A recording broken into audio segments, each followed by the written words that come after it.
사랑 많으시고 자비로우신 하나님 아버지, 오늘도 우리와 함께해 주심을 감사합니다. 오늘 거룩한 주일을 맞아 주님 앞에 나와 기쁨으로 예배할 수 있도록 도와주심도 감사합니다. 오늘 주님 앞에 나온 백성들을 긍휼히 여겨 주옵시고 한없는 은혜를 더하여 주옵소서. 오늘도 성령께서 충만하게 임하여 주셔서 말씀을 잘 받아 헌신을 결단하게 하시고 삶의 열매를 맺을 수 있는 힘을 얻는 복된 시간 되게 하여 주옵소서. 감사를 드리며 예수님의 이름으로 기도드리옵나이다. 아멘. 교회 소식 전해드리겠습니다. 다음 주일은 추수감사주일입니다. 한 해 동안 함께 하시고 인도하신 하나님께 감사하시면서 삽시된 봉투를 사용해서 예물을 드리시기를 바랍니다. 단일 기도회가 계속해서 진행되고 있습니다. 오실 수 있는 분들은 교회에 오셔서 기도해 주시고 아니면 가정에서 또 있는 그곳에서 온라인으로 꼭 참석해 주시면 감사하겠습니다. 우리 함께 웨스터민스터 소유리 문답 제45문 함께 읽겠습니다. 제1계명은 무엇입니까? 제1계명은 너는 내 앞에서 다른 신들을 내게 있게 말라 하신 것입니다. 11월 생명의 말씀 함께 읽겠습니다. 그리스도를 닮아감 겸손 베드로전서 5장 5절에서 6절 말씀. 젊은 자들아 이와 같이 장로들에게 순종하고 다 서로 겸손으로 허리를 동이라. 하나님은 교만한 자를 대적하시되 겸손한 자들에게는 은혜를 주시느니라. 그러므로 하나님의 능하신 손 아래에서 겸손하라. 때가 되면 너희를 높이시리라. 아멘. 이제 우리의 시선을 하나님께로 올려드리겠습니다. 사도신경 하시겠습니다. 전능하사 천지를 만드신 하나님 아버지를 내가 믿사오며 그 외아들 우리 주 예수 그리스도를 믿사오니 이는 성령으로 잉태하사 동정녀 마리아에게 나시고 본디오 빌라도에게 고난을 받으사 십자가에 못 박혀 죽으시고 장사한 지 사흘 만에 죽은 자 가운데서 다시 살아나시며 하늘에 오르사 전능하신 하나님 우편에 앉아 계시다가 저리로서 산 자와 죽은 자를 심판하러 오시리라. 성령을 믿사오며 거룩한 공예와 성도가 서로 교통하는 것과 죄를 사하여 주시는 것과 몸이 다시 사는 것과 영원히 사는 것을 믿사옵나이다. 아멘. 오늘 우리 찬양과 영광을 받으실 하나님께 기쁨으로 찬양드리겠습니다. 찬송가 191장 내가 매일 기쁘게 찬송드리겠습니다.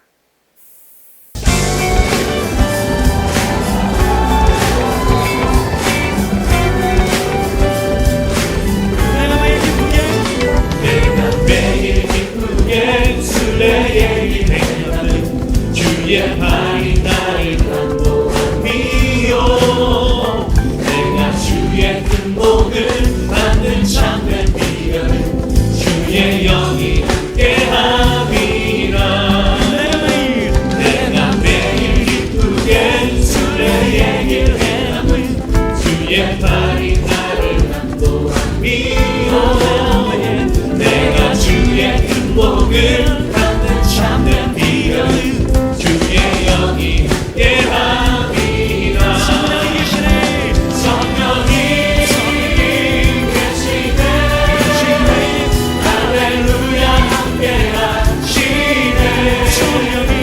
성령이 계시네 할렐루야 함께하시네. 좁은 길을 걸으며 밤낮 기뻐가는 것 주의 영이 함께함이라.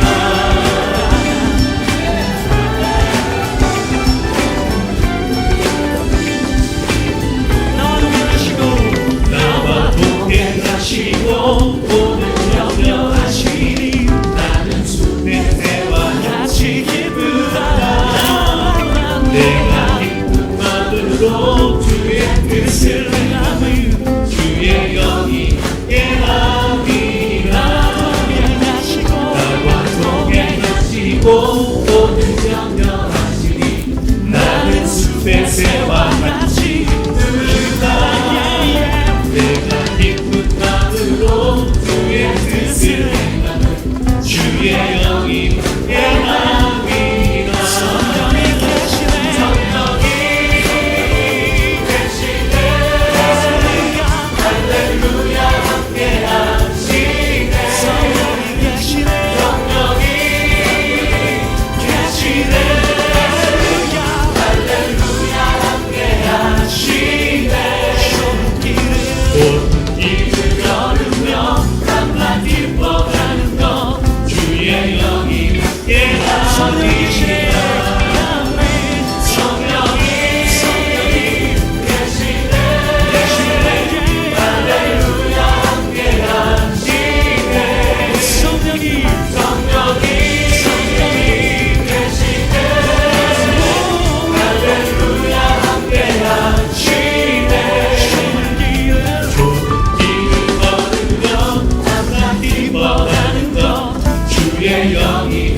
주악한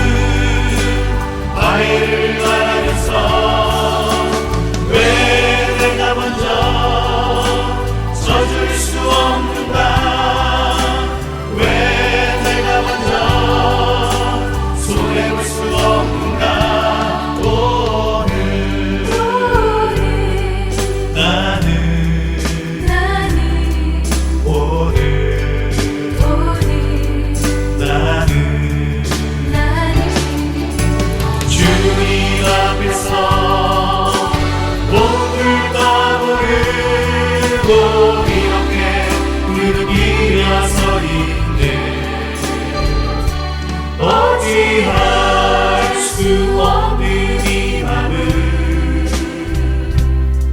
주님께 맡긴 채로 어찌할 수 없는 이 맘을 주님께 맡긴 채로.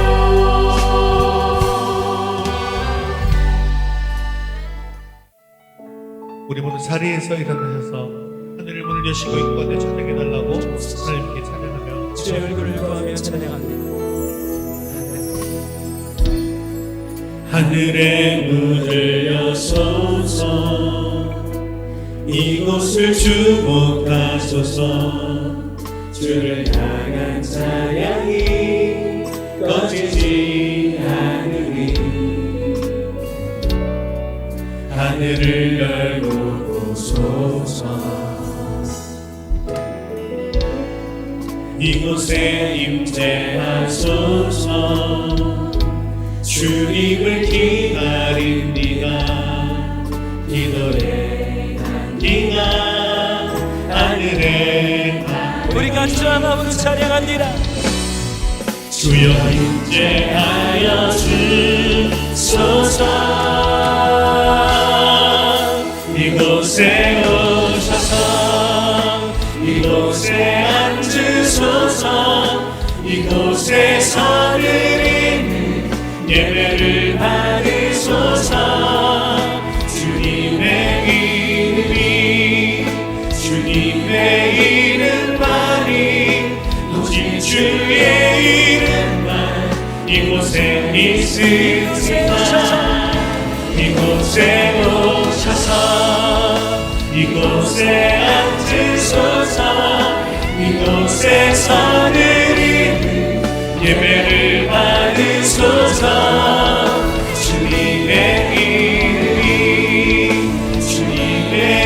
이름만이 오직 주의 이름만 높임을 받으소서.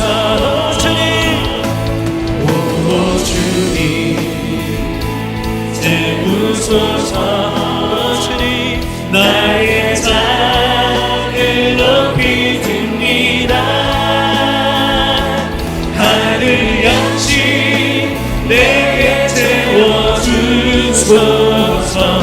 넘치도록 우리 사모하는 심령으로 함께 두 손으로 찬양합니다. 오 주님, 오 주님 채우소서. 나의 잔을 높이 듭니다. 하늘 양식 내게 채워주소서. 넘치도록 채워주소서. 우리 영혼을 만족케 하시옵소서. 모두 자리에 앉으셔서 예배를 위해서 기도하겠습니다. 오늘 우리 예배 가운데 충만하게 임하여 주셔서 우리 예배를 기뻐 받아 주시옵소서. 오늘도 주님의 음성을 듣게 하시고 말씀을 통해 주님의 뜻을 기록할 결단이 있게 해달라고 기도하시기에 서지수 성도님 대표로 기도하시겠습니다. 하늘 양식 내게 채워주소서. 넘치도록 우리 사모하는 심령으로 함께 두 손으로 찬양합니다. 오 주님, 오 주님 채우소서. 나의 잔을 높이 듭니다. 하늘 양식 내게 채워주소서. 넘치도록 채워주소서. 찬양과 경배받기에 합당하신 하나님 아버지, 추워지는 환절기에 그동안 지쳤던 저희의 몸과 마음을 위로해 주시고 저희를 주님 앞으로 인도하셔서 예배로 영광 돌리게 하시니 감사합니다. 저희들의 부족함 속에서도 변함없이 사랑하신 하나님의 은혜에 감사드립니다. 이더스 교회를 사랑하시는 주님, 저희 교회가 이 지역의 방주와 같은 역할을 하게 해주시고 이 성전에서 예배드리는 성도님들에게 하나님의 영광과 평강이 가득하게 하셔서 언제나 사랑과 은혜가 충만한 교회가 되게 인도해 주세요. 또한 우리가 원치 않은 상황과 환경에 놓일지라도 주님의 선하심과 신실하심을 바라보며 말씀 위에서 끝까지 믿음을 지키고 승리할 수 있도록 해주세요. 아무것도 없었던 저희에게 주님이 전부를 주셨으니 전부 도로 가져가셔도 순종하는 저희가 되게 해주세요. 말씀 전하실 목사님의 영과 유혹을 지켜주시고 오늘 말씀이 저희 마음밭에 잘 뿌려져서 뿌린 대로 거두는 저희가 될 수 있도록 인도하여 주세요. 감사드리며 예수님 이름으로 기도합니다. 아멘.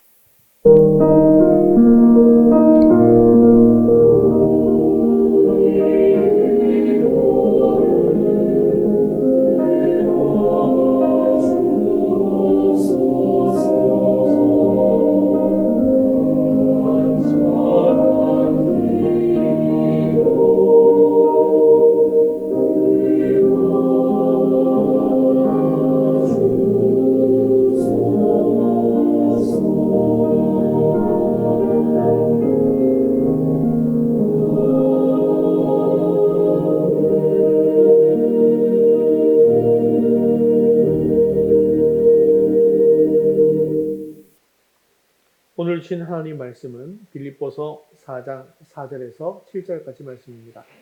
빌립보서 4장 4절에서 7절까지 말씀 신약성경 322면에 있습니다. 한 목소리로 함께 읽겠습니다. 주 안에서 항상 기뻐하라. 내가 다시 말하노니 기뻐하라. 너희 관용을 모든 사람에게 알게 하라. 주께서 가까우시니라. 아무것도 염려하지 말고 다만 모든 일에 기도와 간구로 너희 구할 것을 감사함으로 하나님께 아뢰라. 그리하면 모든 지각에 뛰어난 하나님의 평강이 그리스도 예수 안에서 너희 마음과 생각을 지키시리라. 아멘. 네, 이번 주에 유튜브를 보다가 재미있는 이야기가 있어서 여러분에게 소개를 해드릴까 합니다. 우리가 운전을 하다 보면 길거리에서 빵빵 빵빵 하는 소리가 자주 들리죠. 이거 왜 누르는 걸까요? 앞차가 느려 터져서? 또 앞차가 신호가 바뀌었는데도 모르고 가만 계속해서 서 있어서? 갑자기 내 앞에 차가 끼어들어서? 땡땡땡 다 아니라는 겁니다. 정답은요, 운전자가 핸들 한가운데에 있는 빵빵 버튼을 눌러서 소리가 난다는 거예요. 운전자가 핸들 가운데에 있는 이 빵빵 버튼을 누르지 않으면 차에서는 절대로 빵빵 소리가 나지 않기 때문에 이 빵빵 소리가 나는 것은 운전자 본인의 책임이라는 것입니다. 그럼 누군가 반문하겠죠. 어째서 빵빵 누른 운전자가 잘못이냐? 왜 그게 원인이냐? 빵빵을 누르게 만드는 원인 제공자가 문제 아니냐라고 할 수 있지만 그 앞에서 어떤 일이 발생한다 할지라도 운전자 본인이 핸들 한가운데에 있는 버튼을 누르지 않으면 절대로 빵빵 소리가 나지 않는다는 겁니다. 왜냐하면 앞차가 느리게 가는 것도 또 앞차가 천천히 들어오지 않고 갑자기 끼어든 것도 모두 다 빵빵 누른 사람의 기준에서 그런 것이고 내 기준에서 느리고 내 기준에서 갑자기라는 것이죠. 여러분은 이 이야기에 동의가 되시나요? 사실은 이분이 이야기를 할 때 운전에 대한 이야기를 했지만 이것은 비유이고 사실은 우리 인생에 대한 이야기였다라고 이야기하더라고요. 지금까지 이야기했던 자동차 길은 내 인생 길이었고 내 차는 내 자신이었고 길을 가득 채운 다른 차들은 바로 인생을 살면서 만나는 수많은 타인들이었고 빵빵 누른 행위는 내 안에 화였다는 것이죠. 그래서 빵빵 누르고 안 누르는 것은 인생을 살면서 화를 내느냐 안 내느냐에 관한 이야기였다는 것입니다. 사실 빵빵 누른다고 해서 도착 시간이 빨라지기는 질까요? 빵빵 누른다고 해서 그 문제가 해결되기는 할까요? 저도 이 사무실에 앉아 있으면요, 하루에도 몇 번씩 빵빵 빵빵 막 쏘로쏘로 빵빵 심하게는요 10분 내내 빵빵거리는 경우가 있습니다. 같은 차가요. 왜 그러냐면 요 길이 이 편도 1차선인데 굉장히 좁은 1차선인데가 중간 봉이 달려 있잖아요. 그러다 보니까 누군가가 거기 주차를 해놓고 난 상태에서 이쪽에서 차가 오고 이쪽에서 차가 오면 반대끼리 서로 이렇게 마주치게 되잖아요. 그럴 때 서로 비키라고 계속 빵빵거리고 있는 거예요. 진짜 심하면 10분 동안 빵빵거린다니까요. 그러다가 나중에는 10분 동안 그러다가 나중에는 막 10원짜리, 100원짜리 욕이 막 나오고 막 이런 거. 바로 여기서 그러기 때문에 전 막 너무 잘 들리는 거예요. 그런 게요. 빵빵 누른다고 해서 빨리 갈 수도 있는 것도 아니고 문제가 해결되는 게 전혀 아니더라는 거예요. 결과가 무엇입니까? 도로가 시끄러워지기만 하더라는 것이죠.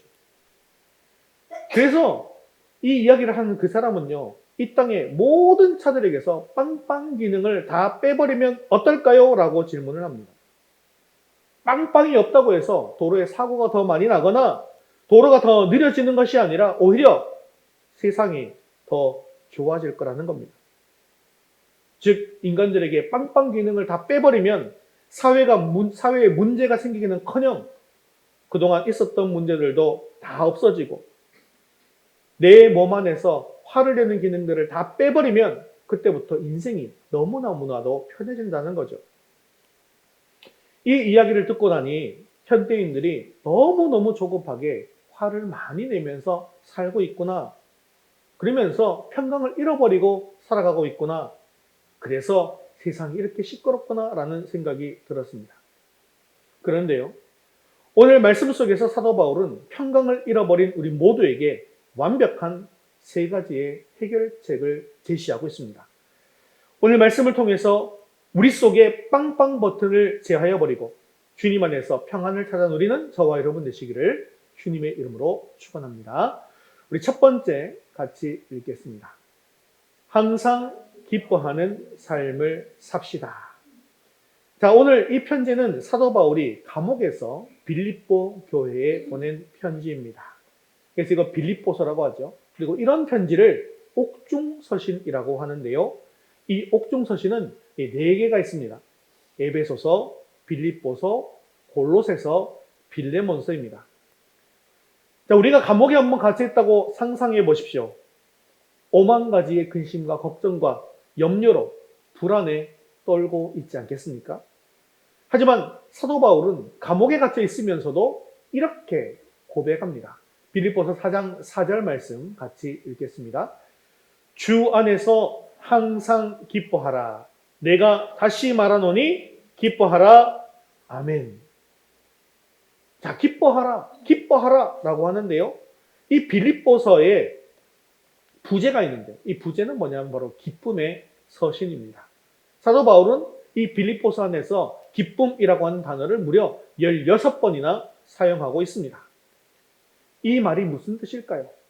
이것은 어떠한 경우에라도 즉 기뻐할 수 있는 경우가 아니라 오히려 고난과 슬픔 가운데 있다 할지라도 기뻐해야 한다는 것을 이야기하는 것입니다.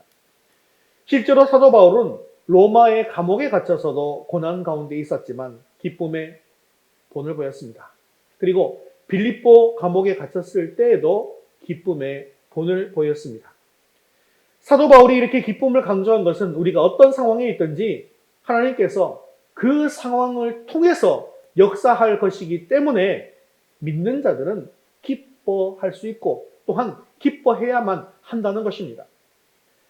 분명 옥에 갇힌 것은 불행한 일입니다. 그리고 기뻐할 만한 일은 아니죠.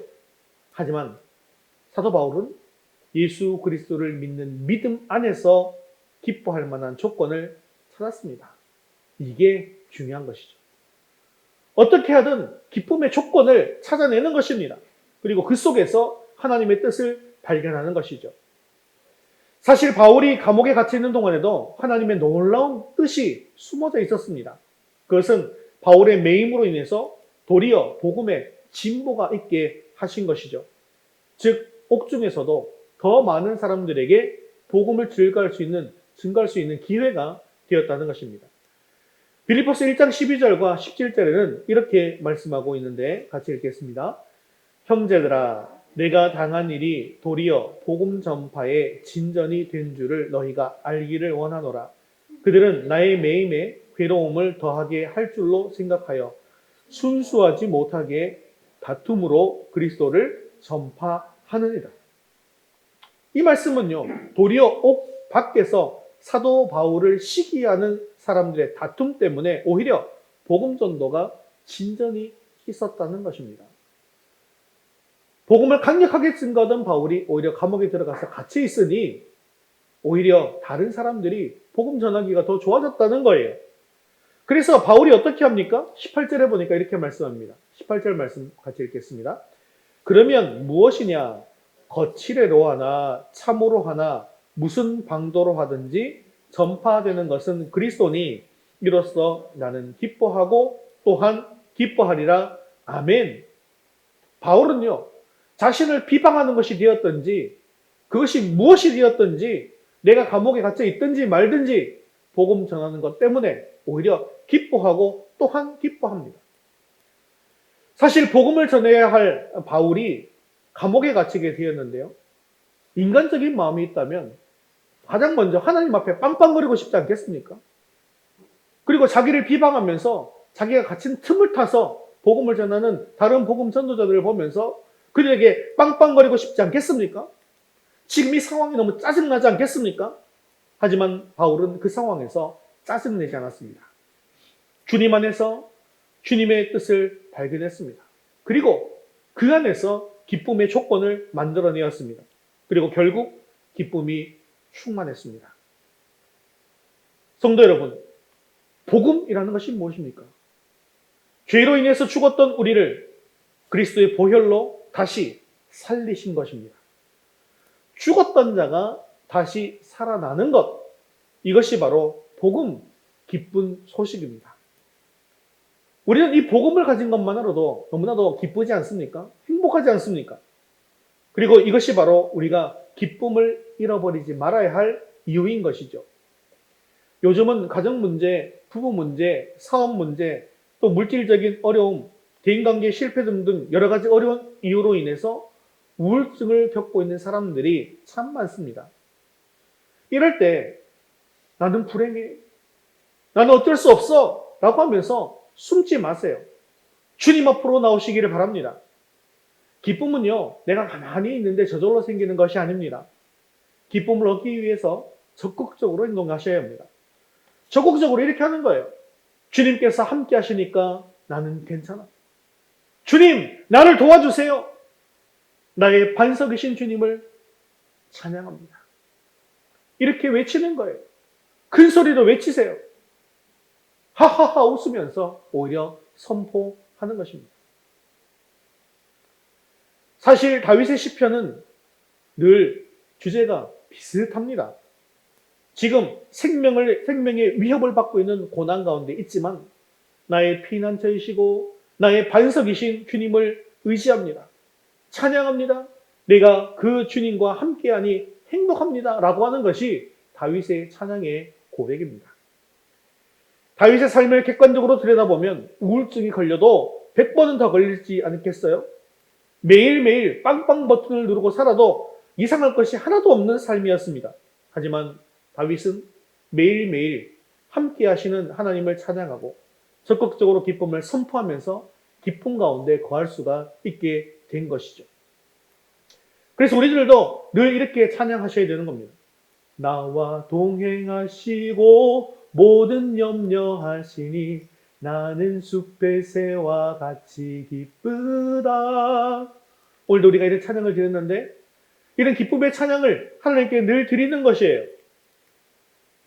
주님께서 함께 하시니 나는 항상 기쁩니다. 이렇게 외치는 거예요. 놀랍게도 내가 주님과 함께 하시니 나는 기뻐요. 내가 주님께서 함께 하시니 괜찮아요. 내가 주님께서 함께 하시니 할 수 있습니다. 라고 선포하면요. 주님께서 그렇게 해 주신다는 겁니다. 지금 우리는 사랑하는 주님과 함께 있습니다. 그러므로 우리에게는 아무리 힘든 일이 닥친다 할지라도 우리는 기쁘고 행복할 수 있습니다. 왜냐하면 우리는 사랑하는 주님을 잃지 않을 것이기 때문이죠. 그래서 주님께서 약속하신 성령이 우리에게 임하시고 성령께서 어떻게 우리에게 해주신다고 합니까? 성령이 오셨네라고 하는 찬양에 보면 고와 같이 너희를 버려두지 않으리 내가 너희와 영원히 함께하리라. 우리 주님께서는 우리를 결코 그냥 내버려 두지 않으십니다. 그러므로 우리는 어떤 힘든 조건 속에서도 함께 계시는 주님이 계시기에 항상 기뻐할 수 있습니다. 주님께서 이렇게 말씀하십니다. 항상 기뻐하라. 항상 기뻐해라. 내가 너와 함께 하겠다. 이렇게 늘 우리와 함께 하시는 주님을 붙드시고 주님 안에서 항상 기뻐함으로 내 안에 이 빵빵 버튼을 몰아내고 마음의 평강을 회복할 수 있게 되어지기를 주님의 이름으로 축원합니다. 두 번째 같이 읽겠습니다. 관용하는 삶을 삽시다. 5절 말씀 읽겠습니다. 너희 관용을 모든 사람에게 알게 하라. 주께서 가까우시니라. 아멘. 우리 안에 빵빵 버튼을 없애기 위해서 할 두 번째 해야 할 것은 관용하는 것입니다. 첫 번째 말씀드린 주 안에서 기뻐한다라고 하는 것은 우리 자신의 삶 속에서 맺어지는 그런 열매입니다. 그런데요, 이 두 번째 관용이라고 하는 것은 다른 사람과의 관계 속에서 맺어져야 할 열매라는 것이죠. 그런데요, 이 기쁨과 관용은 전혀 관계 없는 것이 아닙니다. 기쁨과 관용은 서로 뗄래야 뗄 수 없는 아주 밀접한 관계 속에 있습니다. 왜 그럴까요? 나에게 화가 나는 일이 생겼어요. 그러면 이런 마음이 들 때가 있지 않습니까? 오늘 날 건드리기만 건드려봐라. 오늘 날 잡았다. 이러면서 막 운전하면서 빵빵 버튼을 손을 딱 대고 누가 한번 늦게 가기만 가봐라. 누가 한번 끼어들기만 끼어들어봐. 안 비켜주기만 해봐라. 막 이런 씩씩거리는 경험을 사실 누구나 한 번은 다 해보지 않았습니까? 그런데요, 시험을 쳤는데 100점을 맞았다든지, 주식이 한 달 동안 상한가를 쳤다든지, 집값이 계속 오른다든지, 이럴 때는 어떻습니까? 아, 그럴 수 있지 하면서 누가 날 좀 건드려도 그럴 수 있어 하하하 하고 웃어 넘기지 않습니까? 이건 무엇을 말하는 것일까요? 내 마음속에 참된 기쁨이 있어야 남에게 관용할 수 있는 마음이 생기는 것입니다. 또 역으로 남에게 관용하는 사람은 기쁨의 열매도 맺을 수 있다는 것입니다. 즉 이기주의로 충만한 사람은 항상 기쁨이 넘칠 수가 없습니다. 하지만 항상 이타주의의 삶을 사는 사람, 남을 돕고 남을 섬기는 사람에게는 항상 기쁨이 넘칩니다.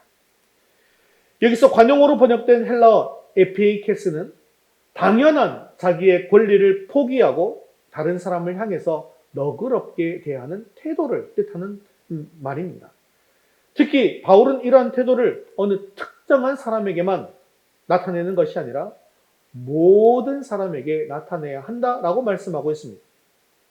여기에는요, 같은 교인들뿐만 아니라 직장 동료, 동네 사람들, 불신자들, 심지어는요, 자신을 핍박하는 사람들까지도 포함하고 있습니다. 예수님께서는 이것에 대해서 마태복음 5장 44절에 이렇게 말씀하고 있죠. 같이 읽겠습니다. 나는 너희에게 이르노니 너희 원수를 사랑하며 너희를 박해하는 자를 위하여 기도하라. 아멘. 오히려 박해하는 자를 위해서 예수님께서는 기도해라, 마음속으로 축복해라 라고 하고 있는 것입니다. 예수님께서는 이 세상에 계실 때 항상 온유와 겸손과 관용의 태도를 모범으로 보여주셨습니다. 제자들의 발을 씻겨주시던 모습을 한번 묵상해 보시기 바랍니다. 자기를 배반할 제자가 누구인지 처음부터 다 알고 계셨습니다. 그러면서도 공정하게 대해주셨습니다. 그리고 끝까지 회개의 기회를 주시지 않습니까? 또한 호언장담했지만 예수님을 3번이나 부인하고 심지어 마지막에는 저주까지 하면서 부인했던 베드로를 불쌍히 여겨주시고 다시 찾아와 주셨습니다. 고기를 많이 잡는 기적을 베풀어 주시고 아침도 먹이시고 사도의 영광스러운 직분을 회복시킨 예수님의 삶, 이것을 우리는 본받아야 한다는 것이죠. 그렇기 때문에 관용의 삶은 예수님을 본받는 삶입니다. 그리고 참된 기쁨을 주는 비결이 됩니다. 그리고 우리 삶의 빵빵 버튼을 없애주고 평강을 되찾는 비결이 되는 것이죠. 사랑하는 성도 여러분, 반드시 기억하시기 바랍니다.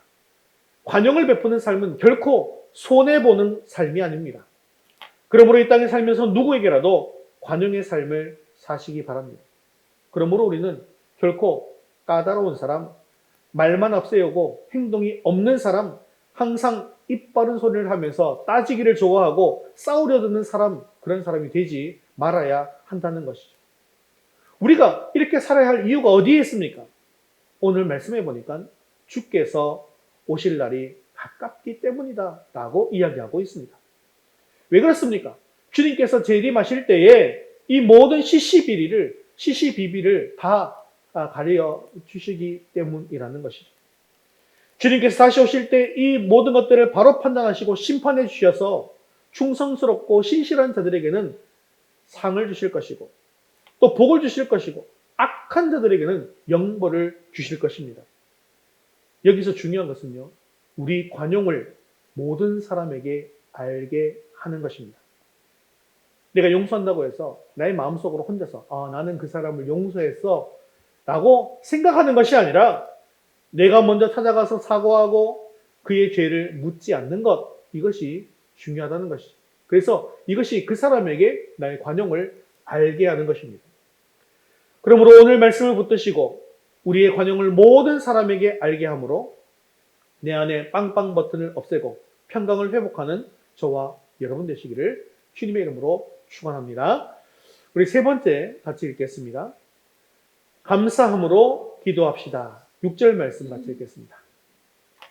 아무것도 염려하지 말고 다만 모든 일에 기도와 간구로 너희 구할 것을 감사함으로 하나님께 아뢰라.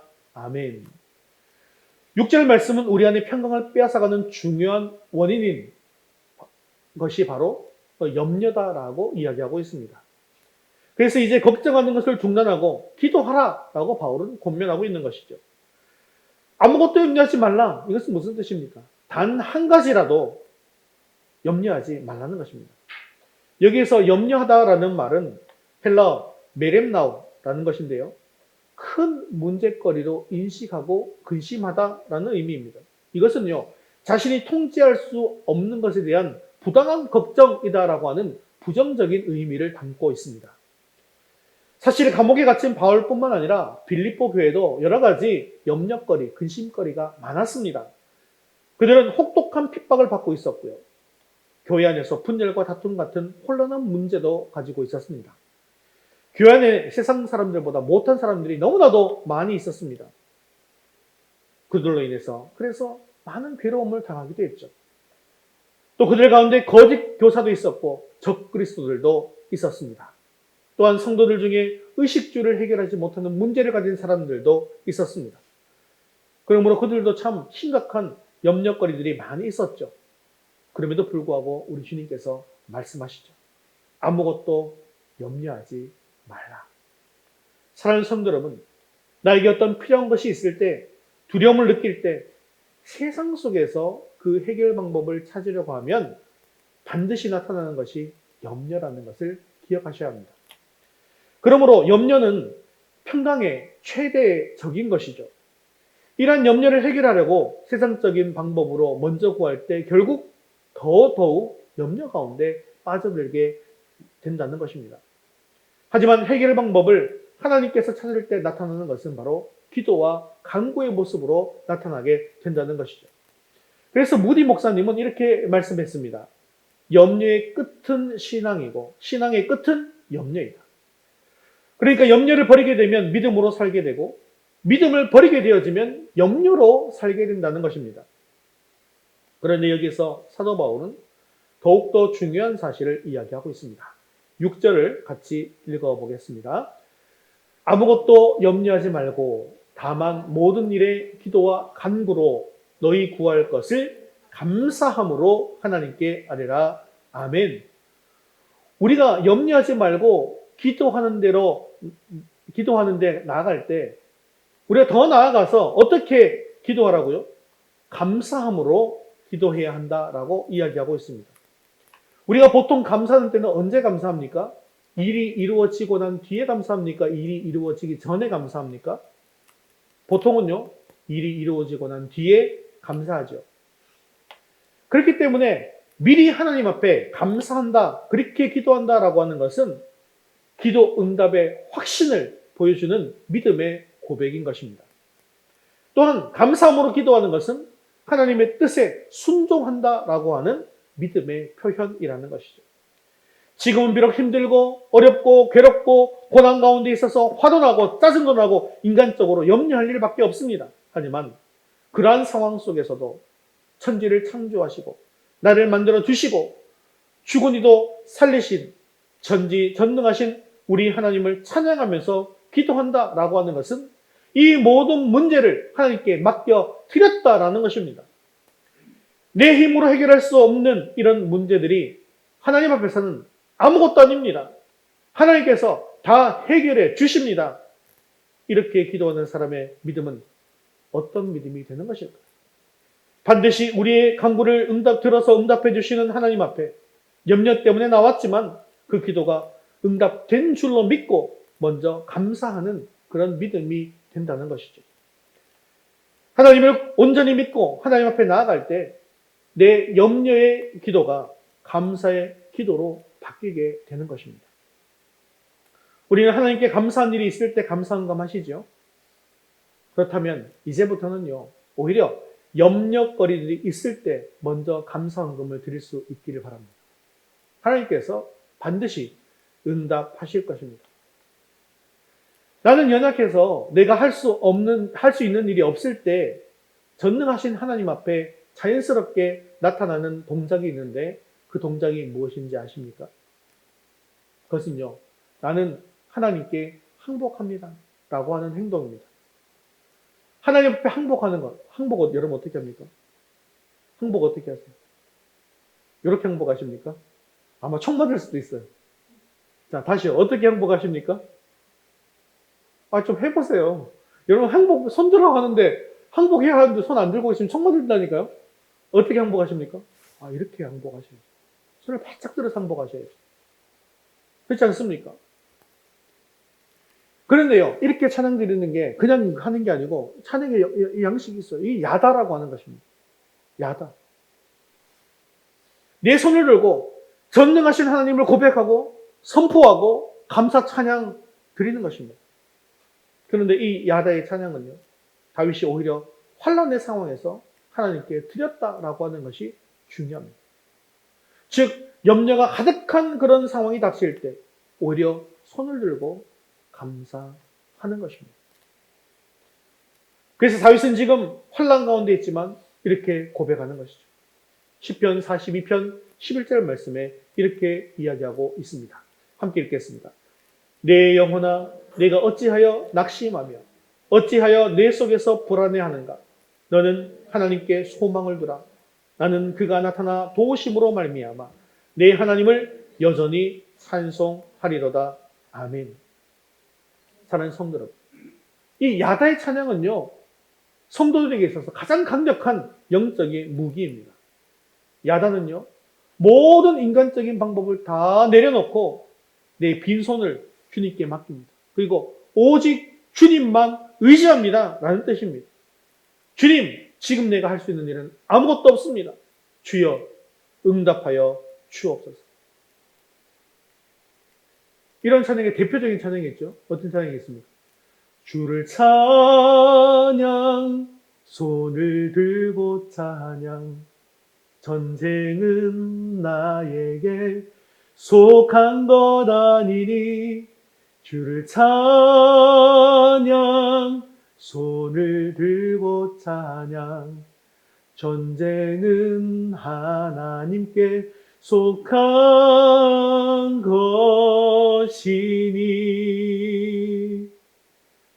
지금 우리가 싸우고 있는 이 영적 전쟁이 바로 하나님께 속한 전쟁이다라는 것을 인정하는 것입니다.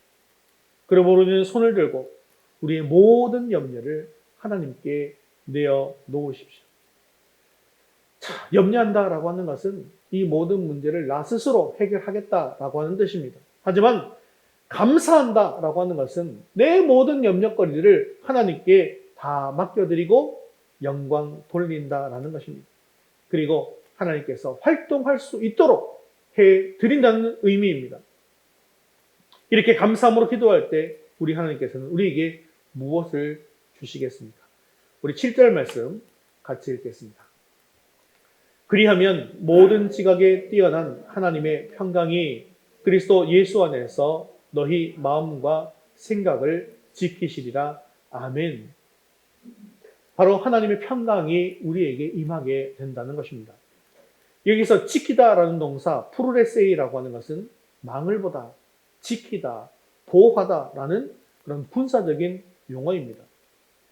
즉 군사가 망을 보고 군사가 칼을 들고 지켜주고 보호해준다라는 뜻이라는 거죠. 즉 하나님의 평강이라고 하는 것은 파수꾼이 자기 위치를 벗어나지 않고 성심껏 성읍을 지키는 것처럼 친히 기도하는 사람의 마음을 세심하게 지켜준다는 것입니다. 그리고 인간의 모든 지각을 초월하는 하나님은 수비하는 군인들처럼 감사함으로 기도하는 사람들의 생각과 감정을 지켜주실 것이며 또한 요새 안에서 보호받는 것처럼 걱정과 두려움의 공격으로부터도 지켜주신다. 그 안에서도 안전하다라는 의미인 것이죠. 우리의 마음은 참으로 연약합니다. 그래서 어려움이 닥쳐올 때 누가 내 마음과 생각을 지키느냐에 따라서 결과는 다르게 나타날 수밖에 없습니다. 그러므로 우리들에게 어떤 어려움이 닥쳐온다 할지라도 마음과 생각을 굳게 하면서 낙심하지 말고 염려하지 마십시오. 왜냐하면 모든 지각에 뛰어난 하나님의 평강이 우리의 마음과 생각을 지켜주시기 때문입니다. 그리고 에베소서 3장 20절을 보시면 그 하나님이 어떤 하나님인지 말씀하고 있죠.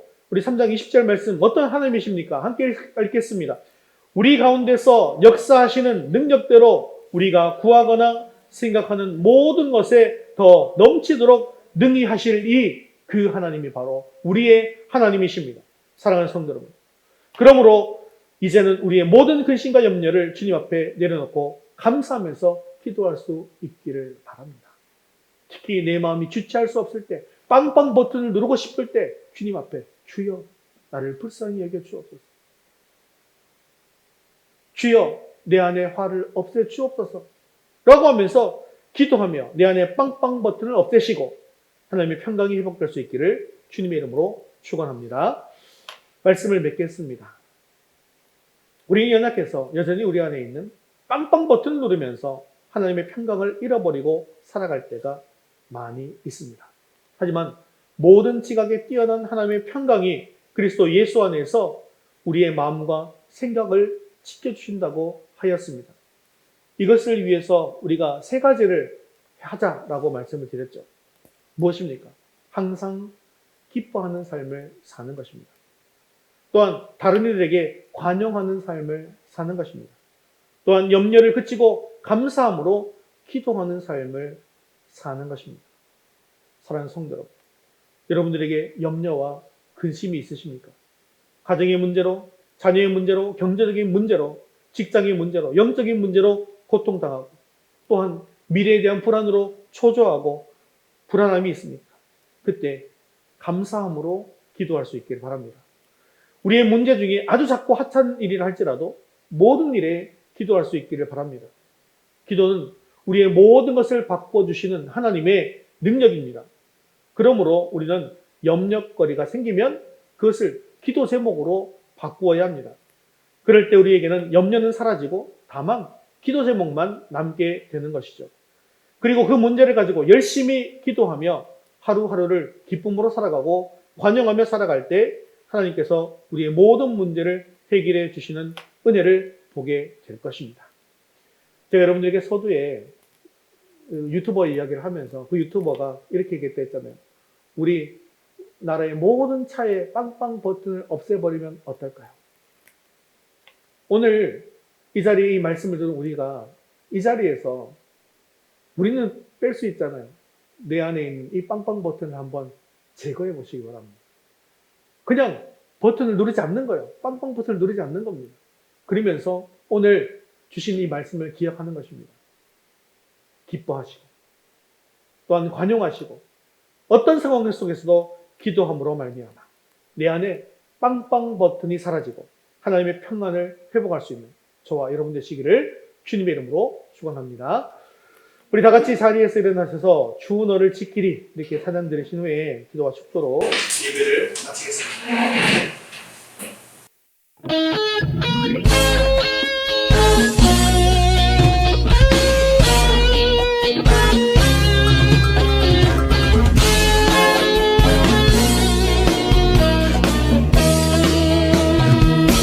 너 근심 걱정 와도 어려운 일 당해도 걱정 말아라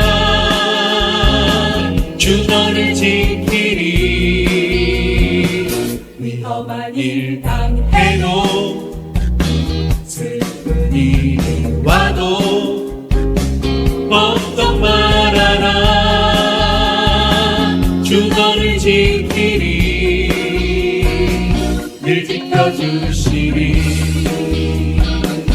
주님의 사랑 속에 거하라 그의 평화 속에 유하라 그분의 영혼 속에 자유하라 주 지키리 주님의 사랑 속에 거하라 그의 평화 속에 유하라 그분의 영혼 속에 자유하라 주 지키리 주님의 사랑 나와 함께 주님의 아름다움 속에 감사하리라 내 영혼 노래해 주님의 기쁨 내게 있고 그 사랑 속에 내가 살면 감사하리라 내 영혼 노래해 내 영혼 노래해 주님의 사랑 속에 거하라 그의 평화 속에 유하라 그분의 영혼 속에 자유하라 주 지키리 주님의 사랑 속에 거하라 그의 평화 속에 유하라 그분의 영혼 속에 자유하라 주 지키리 이 시간 함께 말씀 붙들고 기도하겠습니다. 지금까지 내 마음에 들지 않는다고 분노하고 화내고 남의 탓을 하면서 불순종의 삶을 살았던 것을 용서하시고 주님의 명령대로 항상 기뻐하는 삶을 살게 하옵소서. 다른 이들 용서하지 못하고 불안한 삶을 살았던 것을 회개합니다. 이제는 나의 권리를 포기하고 우리 관용을 모든 사람에게 알게 하는 삶을 살게 하옵소서. 우리의 모든 염려를 주님 앞에 내려놓고 감사함으로 기도하여 주님께서 주시는 하늘의 평안 가운데 임하게 해달라고 오늘 말씀을 들어가게 내 영혼 노래해 주님의 기쁨 내게 있고 그 사랑 속에 내가 살면 감사하리라 내 영혼 노래해 내 영혼 노래해 주님의 사랑 속에 거하라 그의 평화 속에 유하라 그분의 영혼 속에 자유하라 주 지키리 주님의 사랑 속에 거하라 그의 평화 속에 유하라 그분의 영혼 속에 자유하라 주 지키리 사랑받으시고 자비로우신 하나님 아버지, 오늘도 말씀의 은혜를 주시며 감사합니다. 지금 이 시대는 너무나도 어려운 시대입니다. 이렇게 힘들고 어려운 때이지만 우리에게 기쁨의 조건들을 허락해 주시고 또한 기도할 수 있는 특권도 주심을 감사합니다. 하지만 지금까지 내 마음에 들지 않는다고 분노하고 화내고 남의 탓을 하면서 불순종의 삶을 살았던 것을 용서해 주시옵시고 주님의 명령대로 항상 기뻐하는 삶을 살게 하옵소서. 또한 다른 이들을 용서하지 못하고 불안한 삶을 살았던 것을 회개합니다. 이제는 나의 권리를 포기하고 우리 관용을 모든 사람에게 알게 하는 삶을 살게 하옵소서. 주님께서 아무것도 염려하지 말라고 하셨는데 우리의 모든 염려를 주님 앞에 내려놓고 감사함으로 기도하여 지각에 뛰어난 하나님의 평강이 임하게 하시고 모든 지각 위에 뛰어난 하나님의 능력으로 모든 문제들이 해결되어지는 놀라운 은혜가 우리 가운데 임하게 하옵소서. 지금 다니엘 기도의 기간을 지나고 있습니다. 이 기간 동안 힘써 하나님을 예배하고 기도함으로 온전히 하나님만을 바라고 하나님의 은혜를 누리는 귀하고 복된 자리가 되게 하여 주시옵소서. 간절히 기도할 때 기도의 응답이 우리에게 임하게 하옵소서. 지금 믿음을 잃어버리고 세상에서 방황하는 우리 자녀들을 도와주시어서 주님 품 안에 안아 주시옵소서. 속히 하나님 앞으로 다시 나오는 은혜가 임하게 하옵소서. 또한 육신의 연약함을 가지고 있는 우리 모든 성도들을 주님께서 만져주시어서 깨끗하게 치유함 입을 수 있도록 인도하여 주옵소서. 우리의 생명 되시고 소망 되시는 예수 그리스도의 이름으로 기도드리옵나이다. 아멘. 이제는 우리 주 예수 그리스도의 은혜와 하나님 아버지의 크신 사랑하심과 성령님의 위로 교통하심이 항상 기뻐하고 관용하며 기도함으로 내 안에 빵빵 버튼을 없애고 하나님의 평안을 행복하게 원하는 사랑하는 모든 성도들 위해 이제부터 영원까지 함께 있을지어다. 아멘.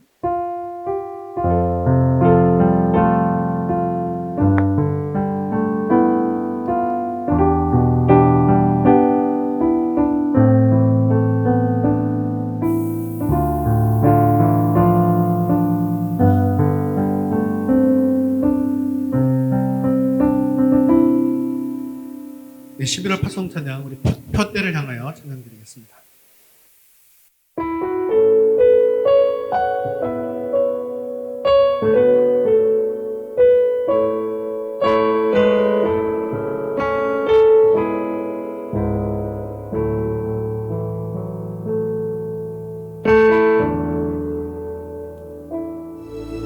내게 유익하던 것을 다 해로 여기네. 구주를 위하여 모두 다 버리네. 모든 것을 잃어버려도 나같지 않음은 예수를 아는 지식이 가장 고상함이라. 육체를 신뢰하지 않고 육체를 신뢰하지 않고 겸손한 마음으로 구원의 능력과 고난에 참여하며 그의 죽으심을 본받아 그리스도를 얻고 예수의 안에서 발견되려 함이라. 곁에를 향하여 그리스도 예수 안에서 구름의 상을 위하여 달려가노라. 이전에 있는 것은 모두 잊어버리고 앞에 계신 그리스도께로 달려가노라. 곁에를 향하여 그리스도 예수 안에서 구름의 상을 위하여 달려가노라. 이전에 있는 것은 모두 잊어버리고 앞에 계신 그리스도께로 달려가. 율법에서 난 것이 아니요 오직 그리스도를 믿는 믿음으로 난 것이라.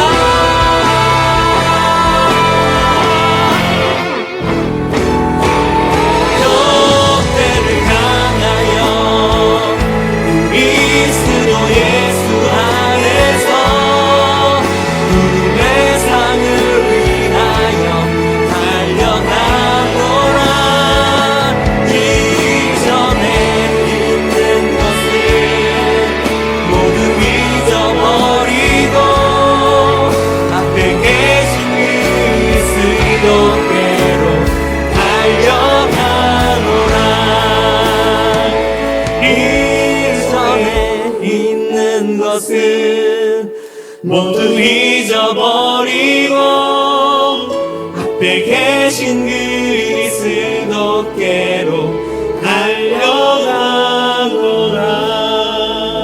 할렐루야. 우리 하나님께 영광의 박수 드리겠습니다. 믿음으로 승리한 날 되시기 바랍니다.